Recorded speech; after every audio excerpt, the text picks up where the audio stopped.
രാവിലെ ഒരുങ്ങിക്കെട്ടി എങ്ങോട്ടാന്നല്ലേ നിങ്ങൾ ചിന്തിക്കുന്നത്? ഇന്നെൻ്റെ അനിയൻ്റെ കുഞ്ഞിൻ്റെ പേരിടൽ ചടങ്ങാണ് കേട്ടോ.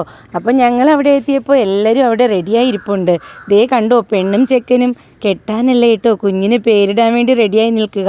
ഇതെൻ്റെ അനിയത്തിയാണ്. പിന്നെ ഞങ്ങളുടെ ഫാമിലിയിൽ എല്ലാവരും ഉണ്ടായിരുന്നു, മാമനും ആൻറ്റിയും ഒക്കെ ആയിട്ട് ഞങ്ങളുടെ എൻജോയ് ചെയ്തു. പിന്നെ ഫോട്ടോഗ്രാഫർക്കൊരു സഹായമായിക്കോട്ടെ എന്ന് പറഞ്ഞ് ഞാനും ഫോട്ടോ പിടുത്തം തുടങ്ങി. ദേ പാറു എത്തു ഇളഞ്ഞൊക്കെ നോക്കുന്നുണ്ട്.